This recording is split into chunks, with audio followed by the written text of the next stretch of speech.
నేను Satyam. Welcome to AB news. ఈరోజు morning న్యూస్లో ప్రధానమైన పత్రికలు ఉన్నటువంటి వార్తలు ఏంటి, వాటి యొక్క ఉద్దేశం ఏంటి అనేది ఈరోజు మనం చూద్దాం. అయితే ముందుగా మనం ఒకసారి ఈనాడు పత్రికలో చూస్తే ఏ వార్తలు ప్రచురించారు, దాని యొక్క సారాంశం ఏంటి, అసలు వాళ్ళ యొక్క ఉద్దేశం ఏంటి అనేది ఒకసారి మనం ఓవరాల్గా చూసినట్లయితే ముందుగా ఈనాడులో ఒకసారి చూస్తే గడువిస్తే అధికారులు నిద్రపోతారు, ఇసుక అక్రమ తవ్వకాలు కొనసాగుతూ పోతాయంటే ఇక్కడ ఒక ఐటెం ప్రచురించారు. ఎన్జీటీ ఉత్తర్వుల అమలుపై మే 9 లోపు అఫిడవిట్ దాఖలు చేయాల్సిందే.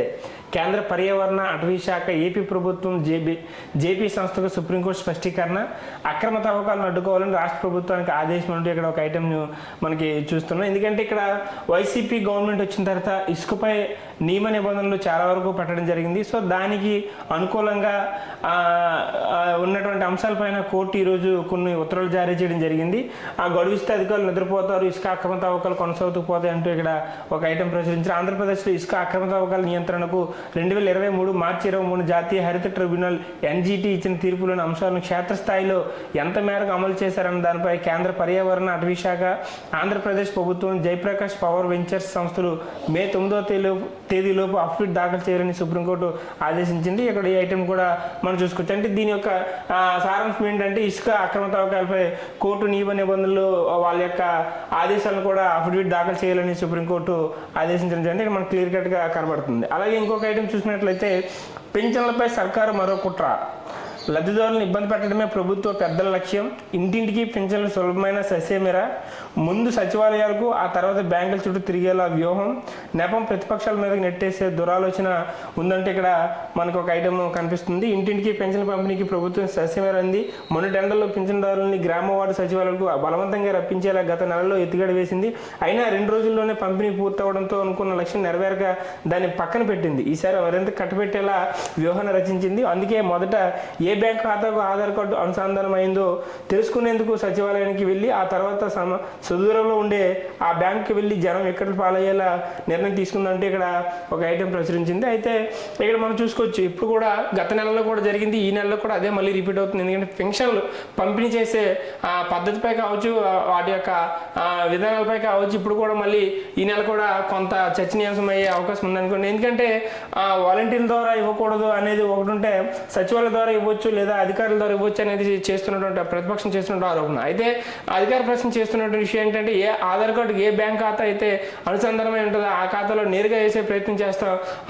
ఆధార్ లింక్ లేని బ్యాంక్ ఖాతాదారులకు సచివాలయ సిబ్బంది ద్వారా అందజేసే ప్రయత్నం చేస్తామని అది ఇదివరకే అధికార పార్టీ చెప్పడం జరిగింది. సో దాన్ని కౌంటర్ చేస్తూ ప్రతిపక్ష పార్టీ ఈరోజు కొన్ని నియమ నిబంధనలు చేసి కొన్ని కామెంట్స్ కూడా చేసింది. ఆ కామెంట్స్ని ఇక్కడ ఈనాడు పత్రికలో ప్రధానంగా ప్రచురించడం జరిగింది. సో మరొక ఐటెం చూసుకున్నట్లయితే మొండి టెండర్లో మళ్ళీ మరణ మృదంగమా. పండు టాకులను బ్యాంకుల చుట్టూ తిప్పిస్తారా. జగన్ కుతంత్రాలకు జవహర్ రెడ్డి, మురళీధర్ రెడ్డి, ధనుంజయ రెడ్డి, శశిపూర్ణ సహకారం. తెదేపా అధినేత చంద్రబాబు విమర్శ అంటూ ఇక్కడ ఒక ఐటెం మనం ప్రచురించారు. అదే పెన్షన్ పంపిణీపై అధికారంలో ఉన్నటువంటి చీఫ్ సెక్రటరీలు కావచ్చు, సలహాదారులు కావచ్చు, వాళ్ళు చేస్తున్న రాజకీయం కుట్రపై చంద్రబాబు నాయుడు నేరుగా వాళ్ళపై అటాక్ చేసే ప్రయత్నం చేశారు. ఈ ఐటెం ఇక్కడ మనకి క్లియర్ కట్గా కనిపిస్తుంది.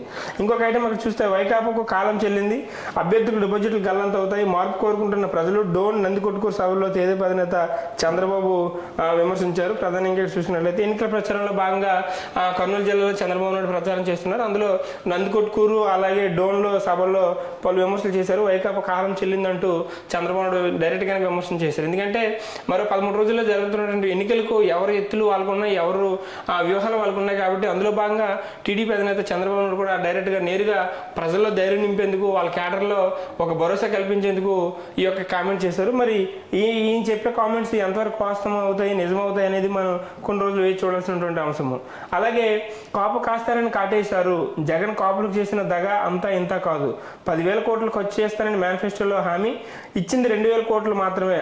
తెదేపా అమలు చేసిన పలు పథకాలు ఎత్తివేత అంటూ ఇక్కడ ఒక ఐటెం కూడా మనకి ప్రచురించింది. ఎందుకంటే కాపుల్ని ఉద్దేశించి ఇక్కడ ప్రధానంగా ఈ ఐటెం యొక్క సారాంశం మనకు తెలుస్తుంది. అండ్ ఇక్కడ చూసుకున్నట్లయితే ఎన్డీఏ ఉమ్మడి మేనిఫెస్టో నేడు చంద్రబాబు నివాసంలో విడుదల. హాజరు కానున్న కూటమి నేతలు. ఇప్పటికే సూపర్ 6 పై విస్తృత ప్రచారం.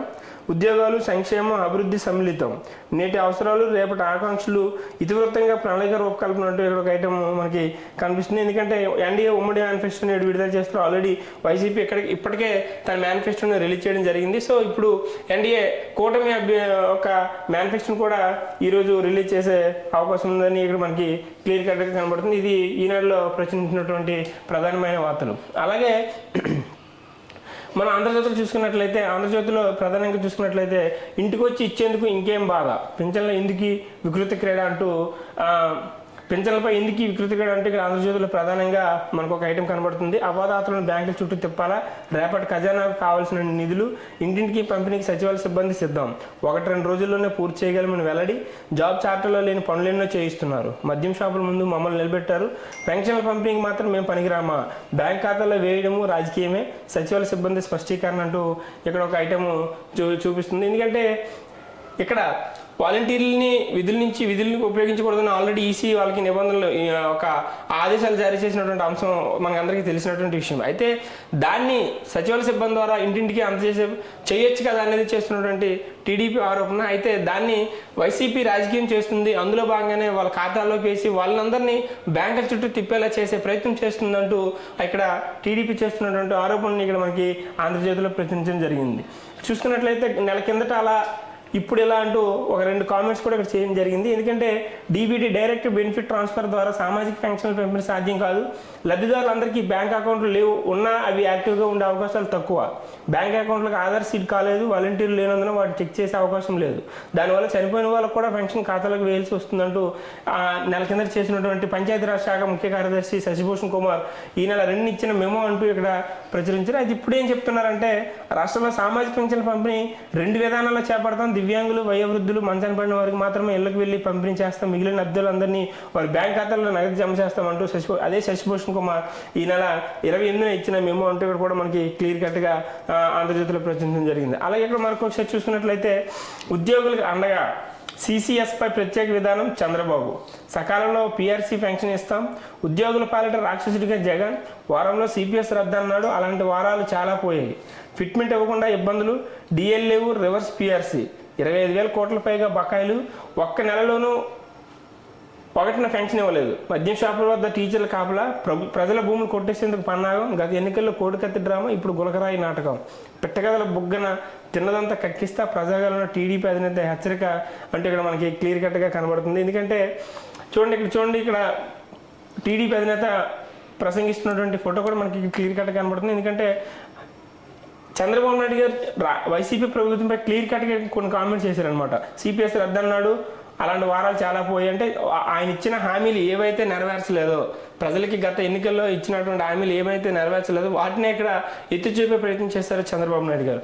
అంటే ఇక్కడ ఏంటంటే చంద్రబాబు నాయుడు గారు ప్రధానంగా రాయలసీమ ప్రాంతంలో కర్నూలు జిల్లాలో పర్యటిస్తున్న సందర్భంగా ఇక్కడ పెట్టకథల బుగ్గన తిన్నదంతా కక్కిస్తా ప్రజాగలం టీడీపీ అంటే ఇక్కడ బుగ్గన రాజేంద్రనాథ్ని కూడా క్లియర్ కట్, ఎందుకంటే ఆయన ఫైనాన్షియల్ మినిస్టర్గా చేశారు కాబట్టి ఆయన కూడా కొంత టార్గెట్ చేసి ఆయన తిన్నదంతా కక్కిస్తారంటూ ఇక్కడ చంద్రబాబు నాయుడు గారు ఆయన కూడా విమర్శించే ప్రయత్నం చేస్తారు. ఇక్కడ మనకు క్లియర్ కట్గా కనబడుతుంది.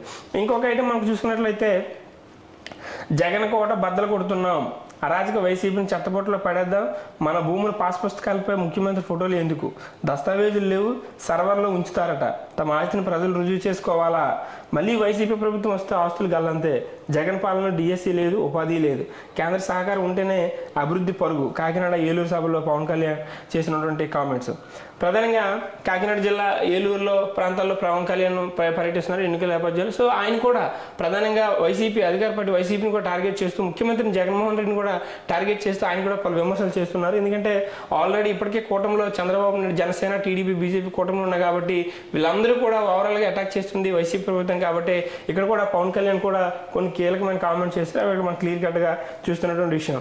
ఇక్కడ కూడా చూడండి, అక్రమ ఇసుక తవ్వకాలు ఆపండి, ఏపీ సర్కార్ సుప్రీం ఆదేశం, అలసత్వం లేకుండా అక్రమాలపై ఎఫ్ఐఆర్ దాఖలు చేయండి, మే 9లో అఫిడవిట్లు వేయండి, ఏపీ సర్కార్ కేంద్రానికి ఆదేశం, ఎన్నికల నేపథ్యంలో సమయం కోరిన ప్రభుత్వ న్యాయవాదిపై కోర్టు ఆగ్రహం, ఎన్నికల కన్నా పర్యావరణమే ముఖ్యమైన వ్యాఖ్య అంటూ ఇక్కడ మనకి చూసింది. అది ఆల్రెడీ మనం గత పత్రికలు కూడా మనం విశ్లేషణ చేయడం జరిగింది. సో ఇంకొక ఐటమ్ మనం చూసుకున్నట్లయితే గ్లాస్పై కుట్ర, ఓట్ల చీలికకు వైసీపీ పన్నగం, జనసేన పోటీలో లేని చోట కామన్ సింబల్గా అందరికీ అందుబాటులో గాజు గ్లాసు, 16 అసెంబ్లీ 3 ఎంపీ స్థానాల్లో కేటాయింపు, జనసేన అభిమానులు గందరగోళ పరిచే కుట్ర, అర్ధరాత్రి దాకా రిటర్నింగ్ ఆఫీసర్లు సహకారం అంటూ ఇక్కడ ఒక ఐటమ్ మనకు కనబడుతుంది. ఆల్రెడీ ఇప్పుడు జనసేన పార్టీకి ఆల్రెడీ గాజు గ్లాస్ని ఈసీ ఎన్నికల కమిషన్ ఆల్రెడీ అలర్ట్ చేసింది. అయితే చాలా చోట్ల స్వతంత్ర అభ్యర్థులు కూడా తమ యొక్క కామన్ సింబల్గా గాజు గ్లాస్నే కేటాయించింది. దాన్ని ఒక కుట్రపూరితంగానే రాజకీయంగానే ఓటర్లని లేదా జన సైనికుల్ని గందరగోళానికి నెట్టే ప్రయత్నంలో భాగంగానే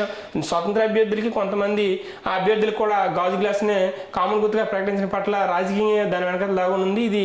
దీనికి ఈసీ ఎన్నికల అధికారులు కూడా సహాయం చేస్తున్నారని ఇక్కడ చేస్తున్నటువంటి ఐటమ్ మనకి ఇక్కడ క్లియర్ కట్గా కనబడుతుంది. అలాగే న్యాయానికి జగన్ సంఖ్యలు, సివిల్ కోర్టు ప్రమేయం నిషేధించిన టైటిల్ చట్టం, కొత్త చట్టంలో రైతులకు న్యాయం పొందే హక్కు నిరాకరణ, భూ సమస్య వస్తే అధికారుల దయపైన ఆధారం, అధికారి నిర్ణయంపై నచ్చకపోతే ల్యాండ్ అప్పీల్ కోసం ఏళ్తారబడి అధికారుల చుట్టూ తిరగాల్సిందే, చివరి పరిష్కారంగా హైకోర్టుకు వెళ్ళే అవకాశం, టైటిల్ అధికారులకు సూపర్ పవర్ అంటూ ఇక్కడ మనకి ఒక ఐటమ్ మనకు కనబడుతుంది. సో ఇక్కడ ఏంటంటే ల్యాండ్ టైటిలింగ్ యాక్ట్ గురించి ఇక్కడ మనకి ఒక ఐటమ్ కూడా క్లియర్ కట్గా వేయడం జరిగింది. న్యాయానికి జగన్ సంఖ్యలు అంటూ ఇక్కడ ఒక ఐటమ్ కూడా ప్రదర్శించింది. ఎందుకంటే ఆల్రెడీ ఈ ల్యాండ్ టైటిలింగ్ యాక్ట్ అనేది వైసీపీ గవర్నమెంట్ అమల్లో తీసుకొచ్చింది కాబట్టి సో దానిపైన పలు రకాల విమర్శలు, కొంతమంది న్యాయ నిపుణులు, అలాగే భూ చట్టంపై అవగాహన ఉన్నటువంటి వ్యక్తులు కూడా కొన్ని విభిన్న అభిప్రాయాలను వెలువరుస్తున్న సమయంలో ఇది కొంచెం హాట్ టాపిక్గా ఏపీలో ప్రస్తుతం కొనసాగుతుందనే విషయం మనం ఒకసారి తెలుసుకోవచ్చు. అలాగే మనం ఒకసారి చూసుకున్నట్లయితే సాక్షి పేపర్లో ఏ ఐటమ్ వచ్చింది ప్రధానంగా చూసుకున్నట్లయితే ఇక్కడ సాక్షి పేపర్లో వైఎస్ జగన్మోహన్ రెడ్డి పర్యటిస్తున్నటువంటి సంబంధించిన వార్తని ప్రధాన బ్యానర్ ఐటమ్గా ప్రచురించారు. మళ్ళీ విశ్వసర్పం నోట్లో తలపెట్టొద్దు, బాబు చరిత్రే మోసం, చోడవరం, అంబాజీపేట, పొన్నూరు ఎన్నికల ప్రచార సభలో సీఎం జగన్ ధ్వజం అంటూ ఇక్కడ ఒక ఐటమ్ ప్రచురించింది సాక్షి పత్రికలో. సో జగన్ పథకాలే నువ్వు చేస్తానంటున్న అంటే ఎవరు లీడర్ ఎవరు బచ్చా అని ఇక్కడ ఒక కామెంట్ వచ్చింది. అలాగే జగన్కు ఓటు వేస్తే పథకాలన్నీ కొనసాగింపు, ఇంటింటికి మరింత మంచి, బాబు వస్తే వర్షాలు గోవిందా, రిజర్వాయర్లు నీళ్లు గోవిందా, ఇంటింటి అభివృద్ధి కొనసాగింపై మన 2024 మేనిఫెస్టో, జగన్ ఎందుకు ఓడించాలని అడగండి, చంద్రబాబుకి ఎందుకు ఓటు వేయాలని గట్టిగా నిలదీయండి, ఎవరు హీరో ఎవరు విలనో ఆలోచించి ఓటేయండి అంటూ జగన్మోహన్ రెడ్డి చాలా హాట్ కామెంట్ చేశారు చోడవరం, అంబాజీపేట, పొన్నూరు సభల్లో. సో ఇప్పటికే జగన్మోహన్ రెడ్డి బస్సు యాత్ర పూర్తి చేసుకుని ఎన్నికల ప్రచార సభలో ప్రారంభించడం జరిగింది. అందులో ముందుగా చోడవరం, అంబాజీపేట, పొన్నూరు ఒకే రోజు 3 ప్రాంతాల్లో ప్రచారం చేశారు. అందులో కొన్ని కామెంట్ చేశారు. అందులో ఇక్కడ బాబుకి ఎందుకు ఓటేయాలి, అలాగే బాబు వస్తే వర్షాలు గోవింద, రిజర్వాయర్లు నీళ్ళు గోవింద అంటూ కూడా ఇక్కడ పలు రకాలైన కామెంట్ చేస్తారు. ఆబ్వియస్లీ అధికారంలో ఉన్నటువంటి ముఖ్యమంత్రి స్థానంలో ఉన్నటువంటి జగన్మోహన్ రెడ్డి ఇంకా విమర్శించేది డైరెక్ట్గా చంద్రబాబు నాయుడు కాబట్టి చంద్రబాబు నాయుడు ఎన్నుకోవాలా, ఎవరు హీరో ఎవరు విలన్ అని చూసి ఓట్లు వేయండి అని ప్రజలకి ఒక దిశానిర్దేశం చేసే ప్రయత్నం చేశారు ఈ ఎన్నికల సభలో. ఇక్కడ మనం చూసుకోవచ్చు, ఇన్సెట్లో జగన్మోహన్ రెడ్డి ప్రసంగిస్తున్న ఫోటో కనిపిస్తుంది. చాలా పెద్ద పిక్చర్గా ప్రజాదరణ అయితే వైసీపీ గవర్నమెంట్కి ఇప్పుడు జగన్మోహన్ రెడ్డి సభలకు చాలా హ్యూజ్ రెస్పాన్స్ వస్తుంది. సో అందులో భాగంగా ఇక్కడ మనకి ఒక పెద్ద ఫోటో కూడా ఇక్కడ మనకి చాలా జనసమూహం ఉన్నటువంటి ఫోటో కూడా ఇక్కడ మనకు కనిపిస్తుంది. సాయంత్రం 4 గంటలకు గుంటూరు జిల్లా పొన్నూరులో జరిగిన సీఎం జగన్ ఎన్నికల ప్రచార సభకు హాజరైన భారీ జనసందోహం ఓ భాగం అంటూ ఇక్కడ మనకి క్లియర్ కట్గా కనబడుతుంది. సో అలాగే ఇంకొక ఐటమ్ చూసినట్లయితే తిరుగుబాట్లు, 16 చోట్ల పోటీల రెబల్స్, 9 చోట్ల టీడీపీ ఉక్కిరి బిక్కిరి, 7 చోట్ల బీజేపీ జనసేన తిరుగుబాటుదారులు అంటూ ఇక్కడ మనకు ఒక ఐటమ్ కనబడింది. టీడీపీ జనసేన బీజేపీ కూటమి తిరుగుబాటు అభ్యర్థులు హడలెత్తిస్తున్నారు. 16 నియోజకవర్గాల్లో రెబల్స్ పోటీలో ఉండడంతో కూటమి అభ్యర్థులకు కునుకు కరువైంది. వాస్తవానికి 30కి పైగా నియోజకవర్గాలు ఈ పరిస్థితి నెలకొనగా నయనో భయానో కొందరిని రేసు నుంచి తప్పించారంటూ ఇక్కడ మనకి ఒక ఐటమ్ ప్రచురించడం జరిగింది. ఎందుకంటే ఎలక్షన్స్లో సాధారణంగా మనం చూస్తుంటే ఎన్నికల సమయంలో వాళ్ళకి సీటు దక్కకపోయినా లేదంటే అనుకున్న స్థానం రాకపోయినా చాలా మంది రెబల్స్గా చేసే అవకాశాలు ఉంటాయి. సో అలాంటి వాళ్ళందరినీ కూడా పార్టీ అధిష్టానం కొంత సమయం పరిచే ప్రయత్నం చేస్తే, అలాగే బుజ్జగించే ప్రయత్నం చేస్తే అందులో భాగంగానే సుమారుగా 30 మంది రెబల్స్ అభ్యర్థిగా చేస్తే అందులో 16 మంది పోటీలు నిలబడ్డారు. మిగతా వారిని నయాన భయాన వాళ్ళని ఉంచారు అంటూ ఇక్కడ ఒక ఐటమ్ మనకి కనబడుతుంది. ఇంకా 16 నియోజకవర్గాల్లో రెబల్స్ కూటమి పార్టీలు ధిక్కరించి తాడోపేడో తేల్చుకోవడం సిద్ధమయ్యారంటూ ఇక్కడ మనకు క్లియర్ కట్గా కనబడుతుంది. అయితే 16 మంది స్థానాల్లో కూడా రెబల్స్ పోటీ చేస్తున్నారు. దానివల్ల కూటమి అభ్యర్థులకి కునుకు లేకుండా ఉండే పరిస్థితి ఉందని ఇక్కడ మనకి క్లియర్ కట్గా కనబడే క్లియర్గా మనకి చెప్పే ప్రయత్నం చేస్తుంది సాక్షి పేపర్లో. అలాగే ముస్లింలు దళితులకు చంద్రబాబు శత్రువు, రాజకీయ అవకాశవాది చంద్రబాబు ముస్లింలపై ప్రేమ లేదు. టీడీపీ, బీజేపీ, జనసేన మద్దతు ఫాసిస్ట్ పార్టీలు. వారు అధికారంలోకి వస్తే ముస్లిం దళిత రిజర్వేషన్లు తీసేస్తారు. ముస్లిం దళితులకు అండగా నిలిచే సెక్యులర్ నాయకుడు జగన్. ముస్లింకు రిజర్వేషన్లు ఇబ్బంది ముస్లింకు రిజర్వేషన్లు ఇచ్చింది మహానేత వైఎస్ఆర్. ఏపీలో బీజేపీ అజెండాను చంద్రబాబు, పవన్ అమలు చేస్తున్నారు. ఏపీ ప్రజలు సీఎం వైఎస్ జగన్కు మద్దతుగా నిలవాలి.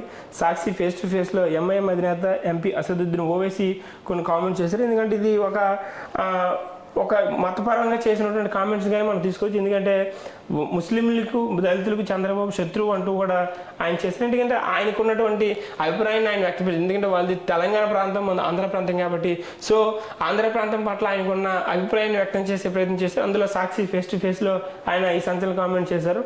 అయితే ఎవరి స్టాండ్ ఏంటి అనేది ఇప్పుడు ఒక్కొక్క పార్టీ ఒక్కొక్క స్టాండ్ ఉంటుంది. అందులో ముస్లింకు, దళితులకు చంద్రబాబు శత్రువు అంటూ ఇక్కడ ఒక హాట్ కామెంట్ అసదుద్దీన్ ఓవైసీ చేశారని మనం చెప్పుకోవచ్చు. అలాగే ల్యాండ్ టైటిలింగ్ చట్టంపై అన్ని అపోహలే, రెవెన్యూ న్యాయపరమైన అంశాలు తెలియని వారు మాట్లాడుతున్నారంటే ఇక్కడ మనకి ఇండియన్ ఇంటలెక్చువల్ ఫోరం ఆధ్వర్యంలో జరిగిన రౌండ్ టేబుల్ సమావేశంలో మాట్లాడుతున్న సీఎం సలహాదారు విశ్రాంత ఐఏఎస్ అధికారి అజయ్ కల్లం. సో ఇక్కడ భూములు లాక్కుంటారనేది శుద్ధాబద్ధం. అందరితో సంప్రదించాక చట్టం అమలు చేస్తాం. టైటిలింగ్ యాక్ట్, రీసర్వే, ఈ స్టాంపింగ్ అద్భుతమైన సంస్కరణలు. స్టాంపింగ్ పేపర్ల కంటే ఎక్కువ భద్రతా ఫీచర్లతో ఈ స్టాంపింగ్ ఇండియన్ ఇంటలెక్చువల్ ఫోరం 2 సంవత్సరాల వక్తలంటూ ఇక్కడ చేశారంటే ల్యాండ్ టైటిలింగ్ యాక్ట్పై ఉన్నటువంటి అపోహల్ని తొలగించే ప్రయత్నంలో భాగంగానే వీళ్ళు ఒక సమావేశం చెప్పుకోవచ్చు. ఎందుకంటే ల్యాండ్ టైటిలింగ్ యాక్ట్పై ప్రజల్లో చాలామంది గందరగోళం పరిస్థితి ఉంది. అలాగే కొంతమంది చాలా అపోహలు ఉన్నాయి. సో అది దానిపైన క్లియర్ కట్గా అసలు ల్యాండ్ టైటిలింగ్ యాక్ట్ వల్ల ప్రజలకి మంచి జరుగుతుందా, చెడు జరుగుతుందా అనే దానిపై వాళ్ళలో ఒక ధైర్యం నింపే ప్రయత్నంలో భాగంగానే ఆ ల్యాండ్ టైటిలింగ్ పై ఇక్కడ intellectual round table Indian intellectual forum ఆధ్వర్యంలో రౌండ్ టేబుల్ సమావేశం ఏర్పాటు చేసి వాళ్ళందరికీ కూడా దానిపై క్లియర్గా అవగాహన కల్పించే ప్రయత్నం చేశారు. అది ఇక్కడ మనకు క్లియర్ కట్గా తెలుస్తుంది. అలాగే విశ్వసనీయత విజయానికి మెట్టు, ఎన్నికల చరిత్ర చెబుతుంది ఇదే. 2019 ఎన్నికల్లో 2 పేజీలతో మేనిఫెస్టో విడుదల చేసిన ముఖ్యమంత్రి వైఎస్ జగన్ అధికారంలోకి వచ్చాక 99% హామీ అమలు. ఎస్సీ, ఎస్టీ, బీసీ, మైనారిటీ, అగ్రవర్గ పేదల ఆర్థిక సాధికారతకు నవరత్నాలతో బాటలు. 2024 ఎన్నికల మేనిఫెస్టోలో మరో 5 ఏళ్ళు నవరత్నాలు మరింతగా పెంచి కొనసాగిస్తామని హామీ. విద్య, వైద్య, వ్యవసాయ, పారిశ్రామిక రంగాల్లో సంస్కరణల ద్వారా రాష్ట్ర సమగ్ర అభివృద్ధికి భరోసా. కానీ సూపర్ 6, సూపర్ 10 అంటూ చంద్రబాబు రోజుకో అడ్డగోలు హామీ. 2014లో ఇచ్చిన 650 హామీల్లో ఒక్కటి అమలు చేయలేదని టీడీపీ అధినేత పైగా టీడీపీ వెబ్సైట్ నుంచి మేనిఫెస్టో మాయం. సీఎం జగన్ చెప్పాడంటే చేస్తాడని ప్రజలకు గట్టి నమ్మకం. అదే సమయంలో బాబు మోసం చేస్తారన్నది జనం ప్రగాఢ విశ్వాసం అంటూ ఇక్కడ ఒక ఐటమ్ని చేశారు. అలాగే 2019 ఎన్నికలకి వైసీపీ ఇచ్చినటువంటి హామీలు 99% హామీ అమలు చేసినటువంటి ఘనత వైఎస్ జగన్మోహన్ రెడ్డికే దొరుకుతుందంటూ ఇక్కడ మనకి చేసినట్టు కామెంట్స్ మనకి క్లియర్ కట్ కనబడుతుంది. అయితే 2014 ఎన్నికల్లో టీడీపీ ఇచ్చినటువంటి 250 హామీలు ఏమయ్యాయి? పైగా ఆ వెబ్సైట్లో ఆ మేనిఫెస్టోని కూడా తొలగించారు. ఇప్పుడు అది కనిపించడం లేదని వైఎస్ జగన్మోహన్ రెడ్డి చెప్తున్నటువంటి విషయం. జగన్ చెప్పాడంటే చేస్తాడంతే అనే సంకేతాన్ని ప్రజల్లోకి తీసుకెళ్లే ప్రయత్నంలో భాగంగానే ఈ యొక్క ఐటమ్ అని మనకి క్లియర్ కట్గా కనబడుతుంది. అలాగే ఇక్కడ చూసుకుంటే ల్యాండ్ టైటిలింగ్ యాక్ట్ కేంద్ర నిర్ణయం అంటూ ధర్మాన ప్రసాదరావు ఒక సంచలన కామెంట్ చేశారు. ఇది ఇప్పుడు ఏపీలో కొద్దిగా సంచలనంగా మారే అవకాశం ఉంది. ఎందుకంటే ల్యాండ్ టైటిలింగ్ యాక్ట్ కేంద్ర నిర్ణయమే. ఈ చట్టం అమలు చేయాలని రాష్ట్రాలపై కేంద్రంలోని బీజేపీ ప్రభుత్వం ఒత్తిడి తెస్తుంది. అయినా రాష్ట్రంలో అమలు చేయబోమని ఎప్పుడో చెప్పాం. టీడీపీ అబద్ధపు ప్రచారాలు, పేదలకు భూములను పంచిన నేత జగన్, రైతుల భూములతో వ్యాపారం చేసుకున్నది టీడీపీ, రెవెన్యూ మంత్రి ధర్మాన ప్రసాదరావు ఆగ్రహం అంటూ ఇక్కడ మనకు ఒక క్లియర్ కట్గా మనకు ఒక ఐటెం కనబడుతుంది. ఎందుకంటే ల్యాండ్ టైటిలింగ్ యాక్ట్ అనేది రాష్ట్ర ప్రభుత్వం తీసుకొస్తుంది అనేది జనాల్లో ఉన్నటువంటి ఒక అపోహ. అయితే దాన్ని కాదు, అది కేంద్రమే రాష్ట్ర ప్రభుత్వంపై ఒత్తిడి తీసుకొస్తుంది. దాన్ని ఏపీలో మేము అమలు చేయబోమని మేము చెప్తున్నప్పుడు కూడా మాపై ఒత్తిడి తీసుకొచ్చే ప్రయత్నం చేస్తుంది. అసలు ల్యాండ్ టైటిలింగ్ యాక్ట్లతో జగన్ భూములు కొట్టేయాలని ప్రయత్నం చేస్తే జగన్ ప్రజలకు భూములు పంచిన చరిత్ర కలిగిన జగన్ పేదల భూములు కొట్టేయాలని ఎందుకు చేస్తారనేది, పేదల భూములతో వ్యాపారం చేసేది టీడీపీ మాత్రమని టీడీపీపై ధ్వజమిచ్చారు ధర్మాన ప్రసాదరావు గారు నిన్న జరిగినటువంటి ప్రెస్ మీట్లో. సో ఒకసారి మనం ఓవరాల్గా చూసుకున్నట్లయితే ఎన్నికల సమయంలో ప్రధానంగా వాళ్ళ ప్రచారాలు బిజీగా గడుపుతూ ప్రతి విమర్శలు చేస్తున్నారు. సో ఒకవైపు కర్నూలు ప్రాంతంలో చంద్రబాబు ప్రయత్నిస్తే మరోవైపు చోడవరం, అంబాజీపేట పలు ప్రాంతాల్లో జగన్మోహన్ రెడ్డి సుడిగా పర్యటన చేస్తున్నటువంటి విషయం మనకి క్లియర్ కట్గా కనబడుతుంది. అయితే ఇక్కడ ఓవరాల్గా మనం చూసుకున్నట్లయితే ల్యాండ్ టైటిలింగ్ యాక్ట్ ఈరోజు ప్రధాన అంశంగా చేసుకోవచ్చు. ఎందుకంటే ల్యాండ్ టైటిలింగ్ యాక్ట్ పై ఇటీవల కాలంలో చాలా దుమారైపోయే సిచ్యువేషన్స్ మనం చూసాం. సో ల్యాండ్ టైటిలింగ్ యాక్ట్ పై ఉన్నటువంటి నిజాలేంటి, వాస్తవాలేంటి తెలియజేసే ప్రయత్నం వైసీపీ ప్రభుత్వం చేస్తుంది. అందులో భాగంగానే ఇంటెలెక్చువల్ ఫోరం ఆధ్వర్యంలో అవగాహన కల్పించింది. అలాగే దానికి సంబంధించినటువంటి రెవెన్యూ మంత్రి ధర్మాన ప్రసాద్ గారు కూడా క్లియర్ కట్గా చెప్పే ప్రయత్నం చేశారు. అది కూడా మనకి ఇక్కడ క్లియర్ కట్గా కనిపిస్తుంది. సో ఓవరాల్గా మనం ఈరోజు చూసుకున్నట్లయితే ఎన్నికల ప్రచారం ఒకటి, అలాగే ల్యాండ్ టైటిలింగ్ యాక్ట్ ఒకటి, అలాగే ఇసుక అక్రమ తవ్వకాలపై అఫిడవిట్ దాఖలు చేయాలి అనేది సుప్రీంకోర్టు చేస్తున్నటువంటి నిబంధనలు కూడా ఇక్కడ ఈరోజు ప్రధానంగా 3 పత్రికలు కనిపిస్తున్నటువంటి అంశాలుగా మనం ఈరోజు చెప్పుకోవచ్చు. Thank you.